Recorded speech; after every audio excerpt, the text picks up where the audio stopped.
to Wei Show. I'm your host, Wei. Today we're going to talk about SDG goals number 8, decent work and economy growth. We have a very special guest with us. He's a professional economist. Ladies and gentlemen, please welcome Tim! Good afternoon, everyone. It's been a long time since we last met, anyway. It's been a while. How are you doing, my friend? Having so many analysts and professional judges right here, I would say fantastic. Good to know. All right, so as we've discussed before, today we're going to talk about the issue of unemployment first. Yeah. And that's something you've been working on for a while, right? Yeah. And you did prepare something to share with our audience, didn't you? Absolutely. Since it was not a frivolous issue, it's a little bit overwhelming preparing all this stuff by myself. Some gray hair just showed up and was trying to say hello to me. Yeah, I can see you're in gray now. Okay. Anyway, to start with, I would like to introduce this company, Sutherland. Okay. Sutherland is a global process transformation company, employs more than 40,000 people, and provides business process outsourcing services in 19 countries. However, among 19 locales of Sutherland, Jamaica is now facing significant challenges regarding unemployment rates that typically ranges from 8% to 10%. Speaking of unemployment rate, does anyone know what the unemployment rate is in Taiwan? Yue? Well, I have no idea. But does anybody know? All right. You go ahead. All right. It's merely 3.8%, which is incredibly low compared to other countries. All right, let's get back to our topic. In 2009, this company, Sutherland, decided to solve the severe issue of youth unemployment in Jamaica. Thus, it collaborated with Microsoft Corporation to establish a network of digital empowerment centers offering free Microsoft digital literacy certifications and help those youth to find jobs.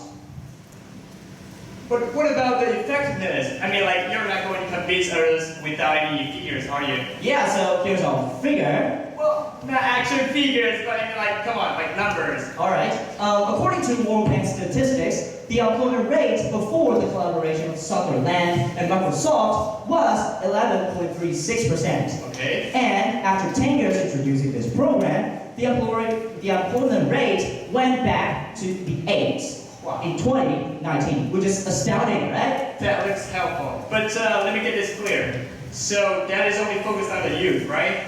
Unfortunately, it is. Yep. Nevertheless, the results have shown that this program works very well, and I strongly believe that Jamaica will be able to surpass those developed countries in the near future. And last but not least, for those who are at the age of 40 or 50, perhaps through this program, they can regain their enthusiasm of what they have worked for decades. See, that's what I thought. Because I just don't think people who are in their 40s or above can learn as fast as those young people. Exactly. And which leads back to a different problem that I want to discuss with you and our audience today. And that is AI. Well, let me ask you this. How many of you will be able to keep your job in the next 10 years? According to CNN, more than likely 375 million people might lose their jobs to AI. And in Taiwan, 1/10 of people might face the same situation. 1/10? Are serious? Let me show you this video so you know what I'm saying.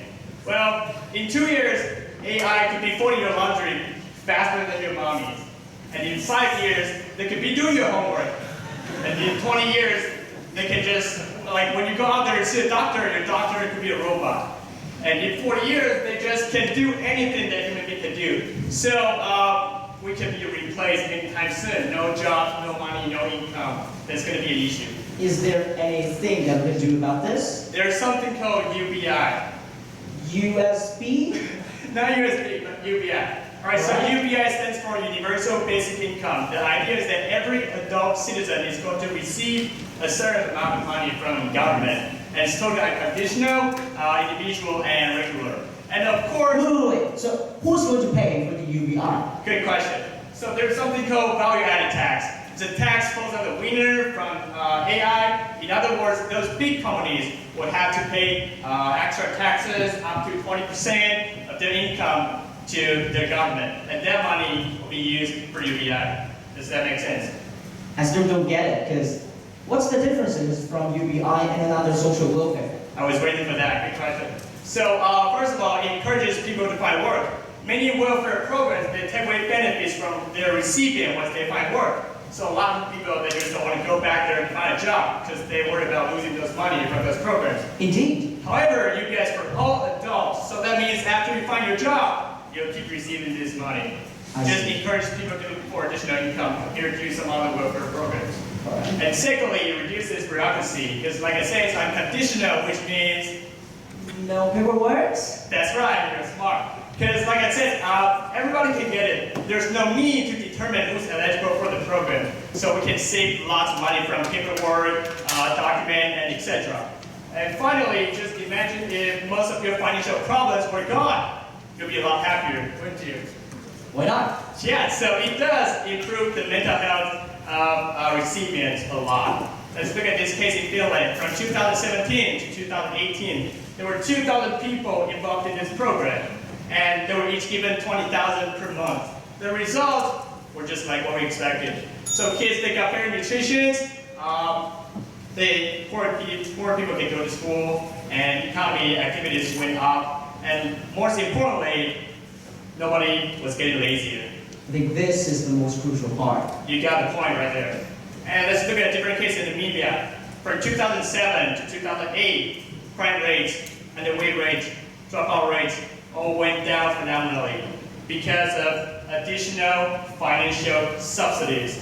According to all of these results, we can see that UBI is definitely necessary and useful, not just for the past, not just for now, but also for the future that we're about to face.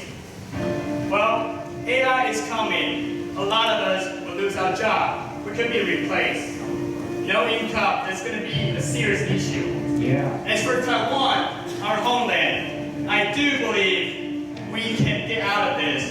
So we have to take actions to protect ourselves. And I believe UBS is not just the key to hunger, but also the key to the whole economy.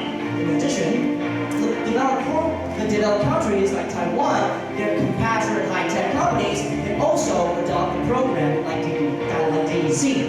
And I think, as a youth advocate, we can adopt the program like DEC and use them for staff training processes, and this would absolutely help Taiwan with an even more